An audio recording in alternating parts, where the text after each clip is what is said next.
It's time for a state of the collection. It's been about a year since I did the last one, and last year I had 2 boxes full of watches to show you. Today I've got 3 boxes to show you. So I guess my collection's grown a bit. I'll explain why in a minute. Also, this video is sponsored by Anson Belts. More on them in a minute, but let's get into the collection first. So last year when I did my state of collection, I showed 2 boxes of watches. 1 box was watches that I was kind of trying out to put in sort of an active rotation to see if I wanted to keep them around. And the second box was full of watches that I felt very strongly I wanted to hold on to for a long time. The reason there's 3 boxes this year is because I found too many watches that I wanted to hold on to. Anyways, I've got a lot of watches to show you guys today, so let's get right into it with the first box, which is this one here. So these are the watches that I'm kind of actively trying out right now. These are ones that either will make it higher up into my collection into one of the other boxes that I'll hold on to for a while, or I'll move them on. In a lot of ways, I think this is the most fun part of my collection. If you go back and watch the video from a year ago, you'll see that these watches are completely different from what I had in there. You'll see some of the ones from last year have moved up, some of them have moved out. But these are the ones that I'm kind of really interested in wearing a lot right now. Now, if you got a sharp eye, you'll probably notice that a lot of watches throughout my collection have had their straps changed. I love changing watch straps. This is not a state of the strap collection, but I will list, if I've changed the strap, when I show the watch, I'll list which strap I've got it on in case anybody's curious. So let's go through them. First up is my Swatch Omega Mission to Mercury Moon Swatch. This was a gift from a friend of mine, and the real moon watch, the Omega Speedmaster Professional, has always been a grail of mine. So this is a really fun one for me to have. I'm really enjoying this. And I know this was a huge release when it came out and also hugely controversial. I have a lot of things I want to say about it now that I actually have one and have been wearing it for a little while, but it's going to take a longer video, I think. I'm not a huge fan of the plastic crystal. The bioceramic case is a lot better than I thought it was going to be, but I love that this is an actual genuine Omega Speedmaster. It says so right on the dial. And hey, props to Omega for making an affordable version of their most iconic watch.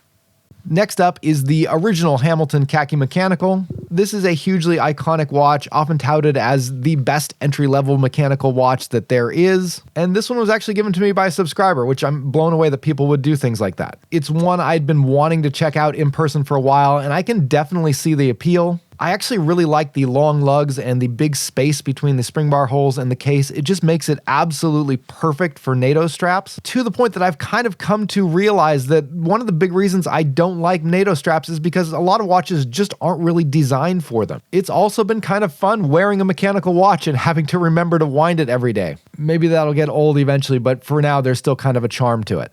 Next is the Casio EFK100. Yes, it is the automatic Casio watch that's powered by a Seiko NH series movement. I picked this one up to review not too long ago. I really liked it. I feel like this is one of the most exciting and strongest entries in the kind of entry-level automatic watch segment, especially from Japanese brands. The only thing that does kind of annoy me about it is the integrated bracelet. I would have liked the ability to switch it over to a strap, and it doesn't help that there's not a lot of micro adjustments on the clasp, but I really wanted to put this one into my rotation to give it some wrist time and see how it fares, how it compares to maybe the Seiko 5 automatic watches that I've worn. So keep an eye out for a head-to-head comparison between those watches some point in the future. So these State of the Collection videos I think are a big part of the channel because that was the whole purpose of starting this channel. Is I wanted to sort of chronicle my journey to build a good, well-rounded, affordable watch collection. One interesting thing that as I've gotten into building a watch collection, I've been interested in upgrading some of my other accessories, including belts. I had always bought sort of the cheap belts at Ross, and those were just the ones I wore,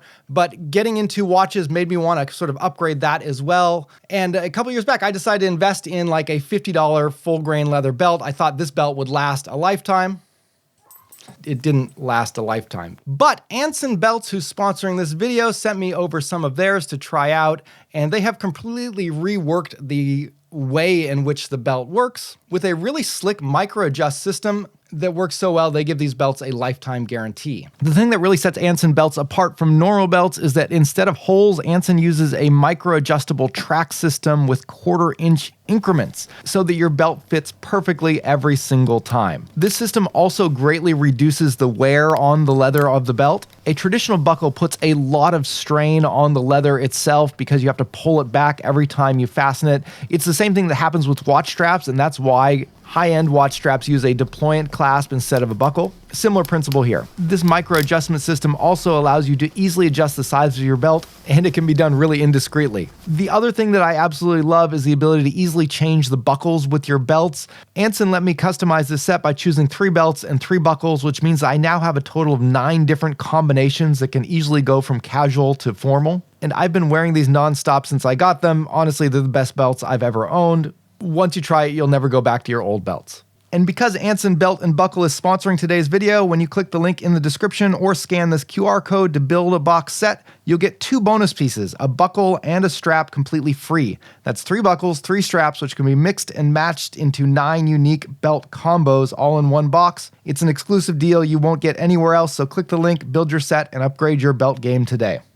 Okay, let's get back to watches. Next is the Addy's Dive SD1944, and yes, I know this is an homage, and yes, I know that I generally frown on homages. But I have a way to rationalize this because it's an homage of a mil-spec design from the 1960s. I think the Benrus Type 2 is the most famous version of this watch, but I figure mil-spec watches that are based on specifications from the military, those are kind of like open source designs, and I'm more cool with pretty much anybody taking those and following the mil-spec pattern and producing a watch. Now, I doubt this $89 watch actually meets the entire specification, but it's $89, it's got an automatic movement, it's got a ceramic bezel. I picked this up for a video and I've been wearing it quite a lot and actually stuck it in my rotation, so here it is.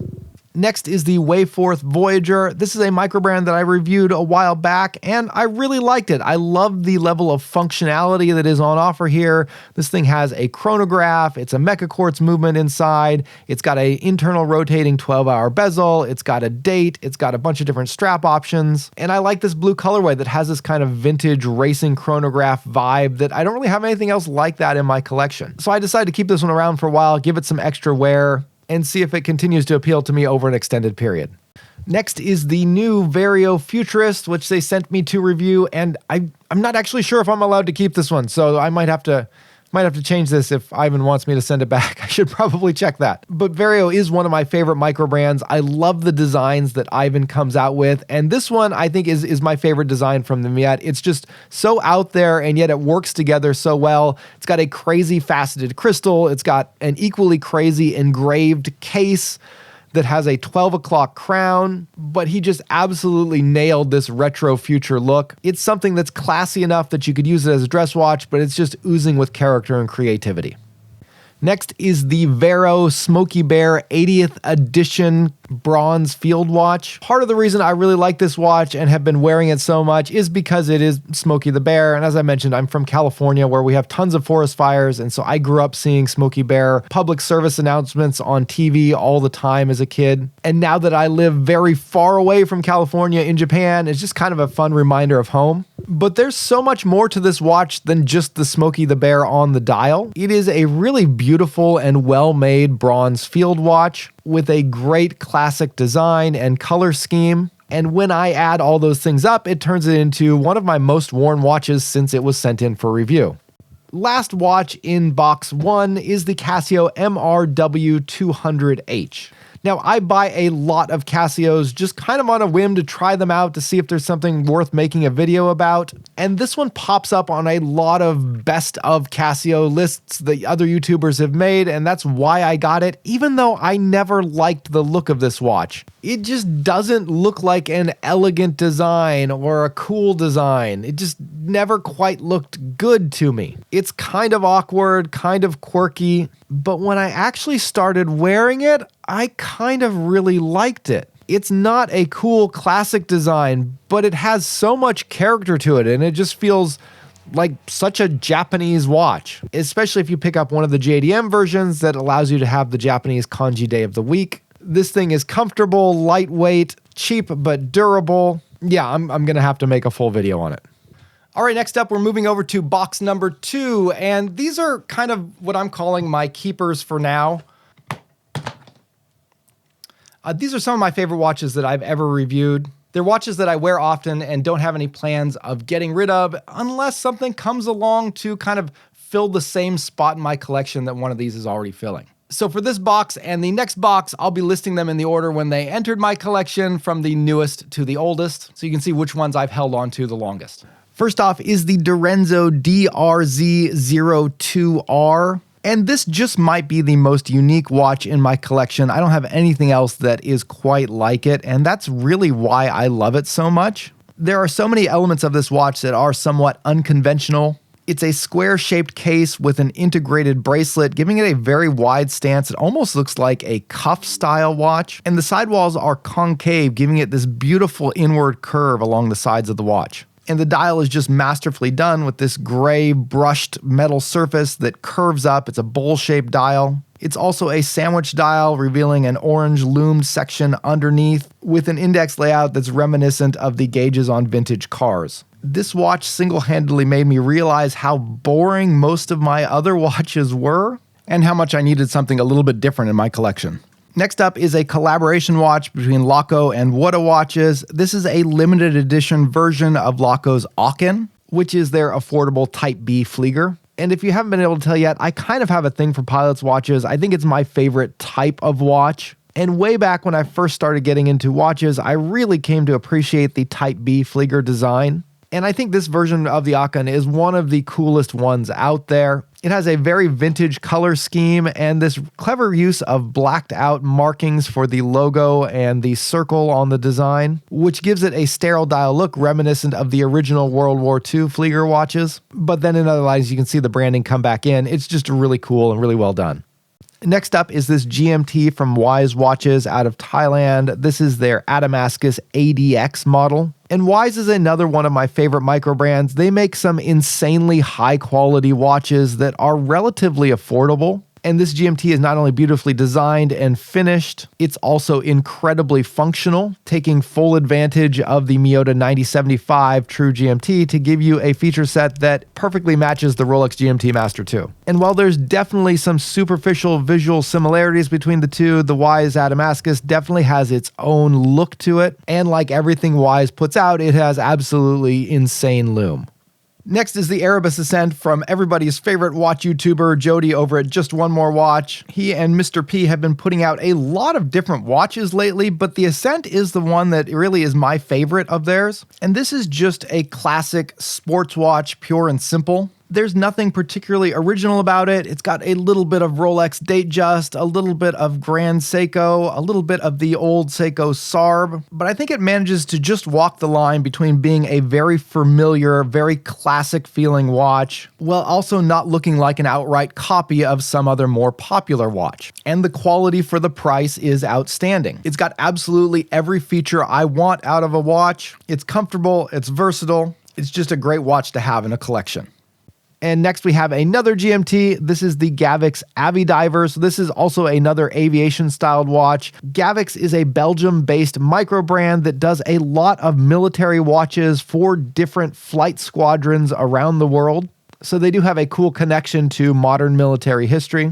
But the thing that I love about this watch so much is just how unique it is. It's such a cool looking watch. It's got a really interesting feature set, particularly with the use of this inner rotating triangle. That's what the second crown controls. And the idea is that you can use this little marker however you want. You can use it to mark the start of a timer or to remind you of a GMT offset. And it just looks really cool hovering over the dial, and it's really fun to use. Next up is the Nodus Sector Pilot, and this one is a limited edition with a blacked out PVD case, and rather than a timing bezel, it has a 12-hour bezel, which I love 12-hour bezels. And funny story with this one, Nodus has this collaboration thing where you can suggest a watch design to potentially collaborate with you, and I thought, well, maybe I could do one with my channel. So I started filling out the little form describing the watch I would like them to design. But before I hit submit, I browsed over to their website and I found that they had essentially already done the exact watch I wanted, which was this one. So I immediately ordered it, and I just love this watch. It's the perfect watch for me. And yeah, it's another pilot's watch that gives me dual time functionality with that 12-hour bezel. I don't care. I like what I like. Next up, we have the Tuseno Windseeker. This is a sports watch with a little bit of a sailing motif. I like that it's highly versatile. You can get away with wearing it in formal situations as well as casual situations. I like the cool pattern on the dial. This watch really scratches the Omega Aquaterra itch, which is one of my kind of grail watches that, I'm never going to get. And one of the reasons is because when I get my hands on watches like this, I don't really feel the need anymore. Next up is my Casio Royale mod. This is a mod kit from SKX Watches, and it's awesome. I love the Casio Royale because of its form factor and feature set. I really like having that world time. But one thing that always kind of gave me a chuckle is that Casio makes versions of this watch that are kind of pretending to be metal watches. They'll have, a silver or bronze colored plastic case. And it would be so cool to have a version of this watch in bronze or stainless steel, right? Well, SKX Mods thought so too and came out with these great kits. These feature sapphire crystals. You can get bronze, stainless steel. I've got this one now on a FKM rubber strap as well, getting rid of the cheap resin strap. It still looks every bit like a Casio Royale, but it just has such a premium feel on the wrist. I really like this mod. All right, we are now on to the final box in my collection, box number 3, and these are my favorite watches. These are my kind of my permanent collection. They're ones, again, I guess it's kind of the same. I don't really have any plans on moving any of these on. And once again, I'll go in order from the newest to the oldest in my collection. So the newest addition to box 3 is the Zelos Skyraider 40mm version. This one came out in February and Zelos sent it over for review, and I was just so ecstatic that they did. I had been admiring the Skyraider design for a long time, so I was really excited to get a chance to actually see this one. And I think this is one of the coolest ones that they've ever done. It features absolutely masterful skeletonization of a very interesting vintage movement. It's again based on a pilot's watch design, and for a skeletonized watch, it's surprisingly legible. I've always wanted a skeletonized watch in my collection, and I absolutely love this one. I love the titanium construction of the case, the tool-free micro-adjust clasp, the great build quality, and just the cool Zelos design all the way around. Really love this watch.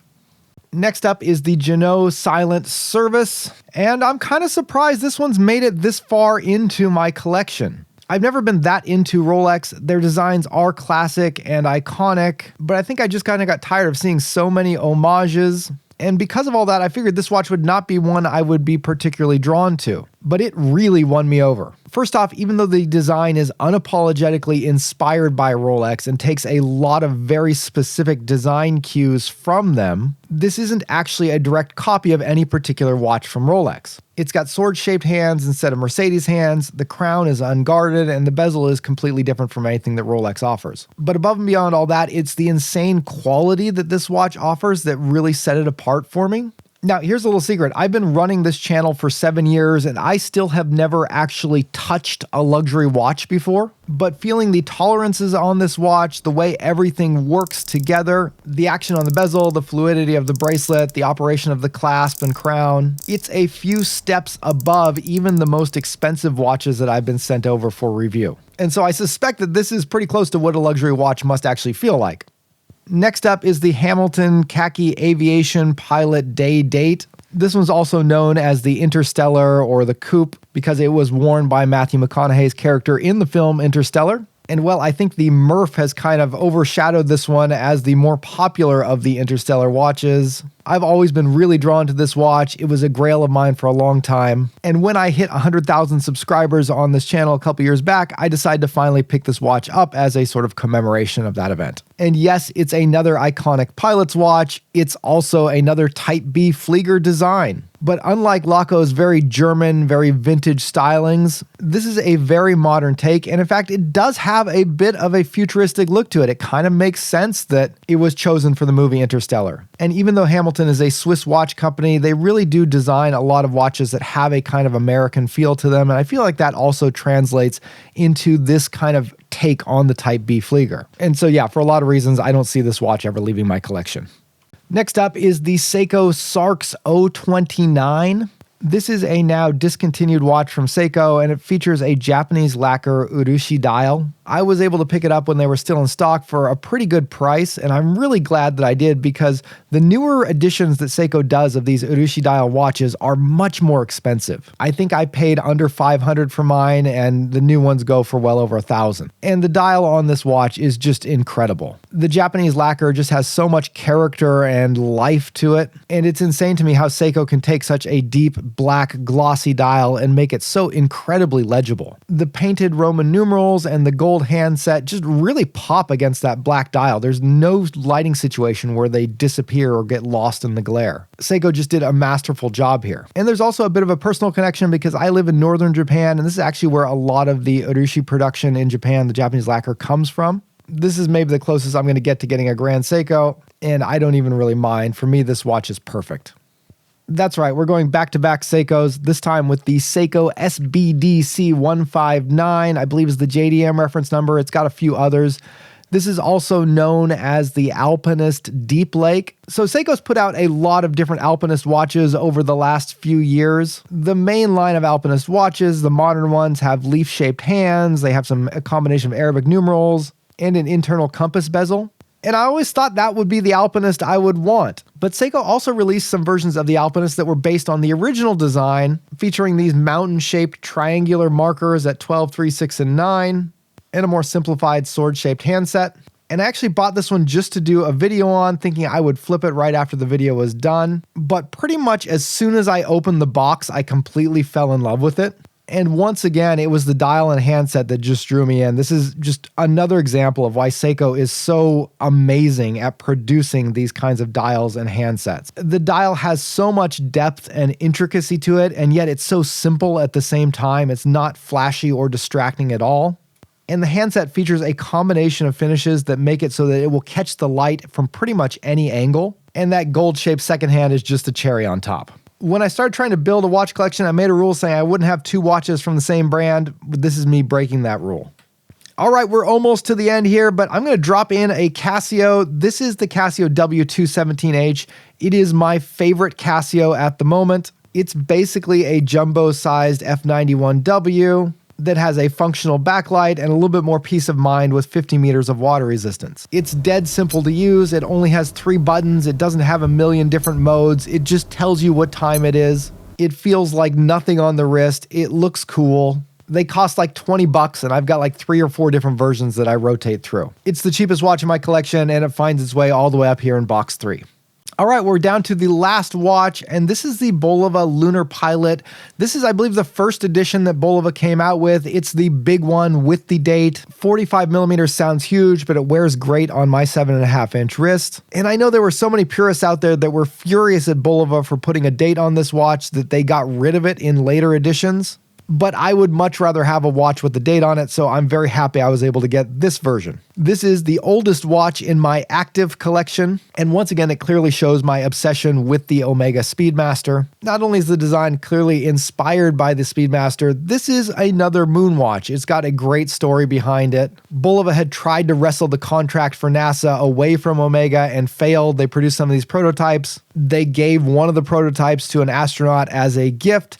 He took it and actually wore it on the moon. And just like that, Bulova weaseled their way into NASA history. But even just the story aside, Bulova did an excellent job at bringing this watch to life. It's got a lot of really cool, very unique details. It's got an awesome high accuracy quartz movement inside of it, and the quality is great. All right, so there is my state of the collection for 2025. 3 boxes full of watches that I really enjoy. But probably some of you are wondering, and I've been asked this before, is that really all the watches you've had? You've probably noticed that there's some watches that I've shown in the past in previous states of the collection that people can't believe that I've gotten rid of. And I might have misrepresented my collection a little bit. I've actually got more than 3 boxes. One box that I'm not going to go over everything today, but one box that will show up in a future video is kind of my archive. These are watches that I've had for a long time. They might have some personal meaning to me. And even though I don't really wear them anymore, I just haven't been able to move them on.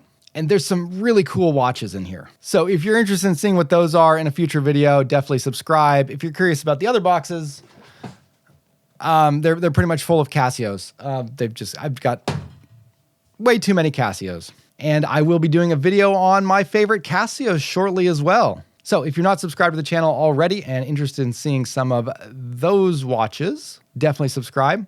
Also, don't forget to check out Anson Belt. Use the link down below in the description or the QR code to get your free belt and buckle added to your bundle. Big thanks to Anson for sponsoring this video. But that'll wrap it up for today. Thank you guys so much for sticking around, and I'll see you next time. Bye.